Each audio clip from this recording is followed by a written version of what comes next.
Aquel proyectil provino del lado de la Tierra donde era de día, por lo tanto, debía haber sido los Estados Unidos. Nunca Gilae habíamos citado un tan honesto, objetivo y apatriada. ¡Temade! Seguido de un descorazonado ¡Kaonima! Estaban juntos en esto. Estados Unidos no atacaría a China, los estaba ayudando. Y probablemente el misil que impactara a la Shanshu-jin vendría pronto. Se preguntó en su fugaz momento de horror y amargura si ese último vendría de los Estados Unidos o de su país. La diminuta canica de fuego dejó de hacer sombras bailarinas en el rostro del astronauta. La cortina de carne volvió a emerger tras las ventanillas más rápido que antes. Volvieron a dividirse de ese modo tan horrible sus párpados.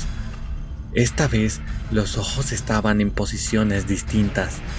La boca, sin embargo, todavía más grande que antes, ya no sonreía. Ahora la expresión era más grotesca, pero no hostil.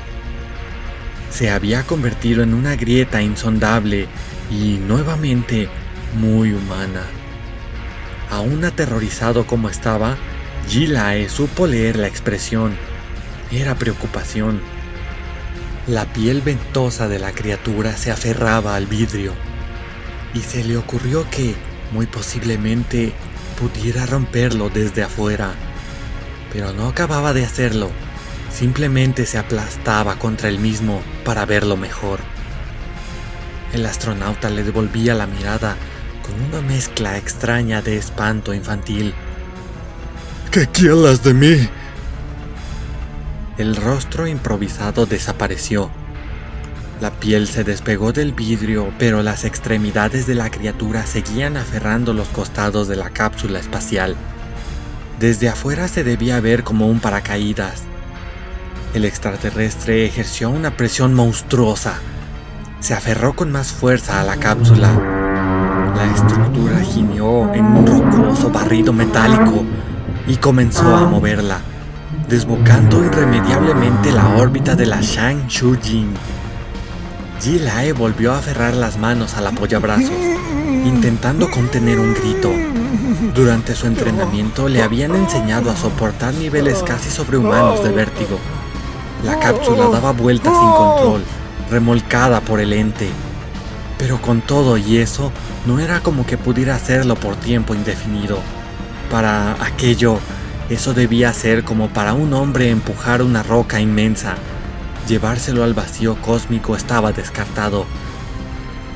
Él era astrónomo, y modestia aparte, su mente estaba bastante alejada de la prole ignorante que cree que los astros son vecinos a la vuelta de la esquina. Y entonces, amarrado a una silla, dando vueltas, con las gotas de sudor entrecochando todo alrededor suyo, se le ocurrió: ¿intenta salvarme de un misil? Y aquello habría sido una lanza quebrada a favor del extraterrestre. Amén de un alivio incalculable. ¿Él es un amigo?, pensó a los gritos. Aquella cosa horrible seguía arrastrándolo rumbo a lo que, por lo que podía divisar entre los pliegues de carne que se estiraban, era el polo norte de la Tierra. Iban a demorarse un montón en triangular de nuevo la posición de la cápsula. De hecho, quizás incluso le resultará completamente imposible averiguar dónde estaba la Shanshu-jin. Primero se agotaría el soporte de vida, antes de que lograse determinar en qué punto tenían que enviar un misil. Pero entonces, presa de la lógica, de las posibilidades, de lo desconocido, lo desquiciado y lo descabellado, Gilae despertó de su confusa sorpresa. ¿Pero qué quieres de mí?, gimió en voz alta, envuelto en el pragmatismo más puro y sincero. La criatura finalmente dejó lo que estaba haciendo para deslizarse ávidamente fuera de su vista, a la parte posterior de la cápsula. ¿Quieres iniciar contacto? Desabrochó el cinturón, nerviosamente, a los manotazos, como lo haría alguien aterrorizado. Se desprendió de su silla y se entregó a la semioscuridad al fondo del pabellón. Apoyó su cuerpo a la compuerta, jadeando y sudando. Estaba aterrorizado. ¿Qué quieres de mí?, masculló. Entonces sintió algo que de otro modo no hubiera podido. La criatura frotaba la compuerta, con tentáculos llenos de deseo. No podía escucharse desde afuera, pero su poder era tal que reverberaba en cada pieza de lo que separaba de la plancha de metal y el espacio sideral. ¿Y aquello no era malo? Si pretendiese ayudarle, no habría causado todo este horrendo entuerto en primer lugar. El extraterrestre era inteligente, imposible saber hasta qué punto, pero lo suficiente para deducir que aquello estaba descartado. Cuando abrió los ojos y le dio la espalda a la compuerta, mirando hacia el descorazonado vacío cósmico, adornado por el horizonte helado del polo norte de la Tierra, pestañeó, y eso ocasionó que una lágrima corriera por su mejilla y saliera flotando. Era extraordinario, pero en medio de esa situación imposible, ese escenario en absoluta pesadilla, su mente se hizo espacio para pensar. ¿Y si se ponía el traje espacial, abría la compuerta y liberaba el único acceso que había entre él y aquello? ¿Entonces qué? ¿Qué iba a pasar? Se enjugó una lágrima. ¿Qué iba a pasar entonces? Sea cual fuere la verdad tras todo, los hechos eran así. La destrucción trágica de la Shong-Cho estaba relacionada directamente a eso. Si aquello tenía buenas intenciones, entonces no lo era en el principio básico y humano. El mismo interés casi morboso que mostraba por él podía no ser único. Podía haber sucedido lo mismo con los 3 tripulantes de la Shong-Cho que reposaban hechos pedazos en una nube de escombros espaciales. Pero, ¿y si no? ¿Y si antes había logrado abrirse paso dentro de la estación en la que se hallaban sus colegas? El hecho de que ahora estuviera ahí, deseándolo a él, no le auguraba nada bueno. Él le estaba facilitando a la CNCA toda la información que necesitaba. El extraterrestre no solo había sobrevivido, se había marchado de la Shong-Cho hace rato, pero eso no quería decir que no iba a intentarlo de nuevo. Probablemente habían mandado un nuevo cohete, un desperdicio de $300 millones, porque no le iban a dar a la cápsula, y Ji-Lai lo sabía. Ya sea para enterrar la información bajo una burocracia sangre fría, ya sea por el contrario, como un asesinato de piedad, estaba por verse. El polo norte de la Tierra se oscureció lentamente.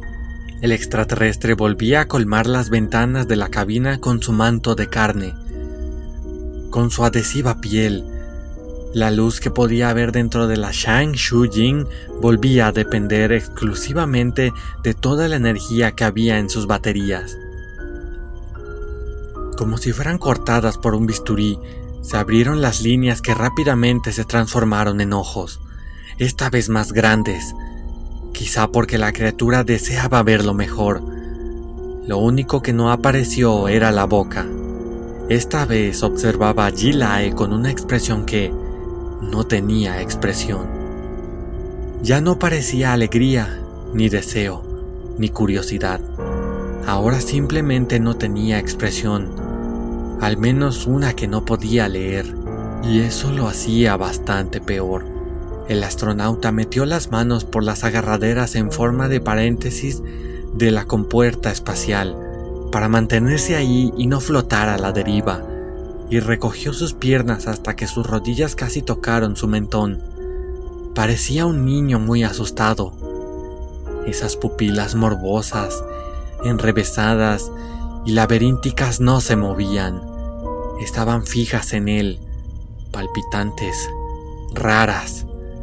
Si aquello hubiese sido un duelo de miradas, no habría ser humano en la faz de la tierra, ni ahora ni en la historia, que pudiera haberle ganado a aquello.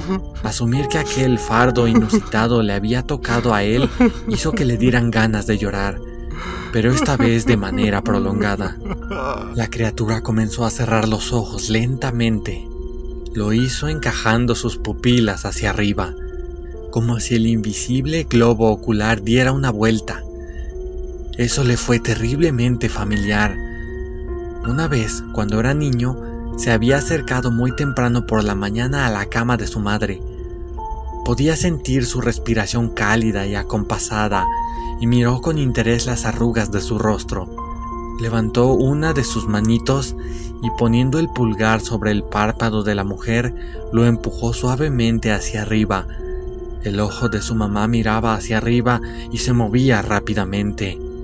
¿El extraterrestre se había ido a dormir? Sus brazos se desenredaron de los barandales y flotó con toda suavidad de la que fue capaz. Sus manos se apoyaron sobre el panel de los circuitos del techo, acercándose.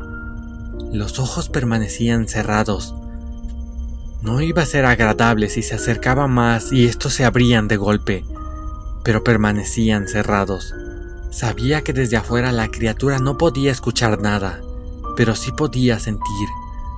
Probablemente era capaz de captar vibraciones como lo hacían las arañas en su tela, dispuestas a cazar, a absorber las entrañas de cuanto bicho desafortunado cayera en ellas. Lo que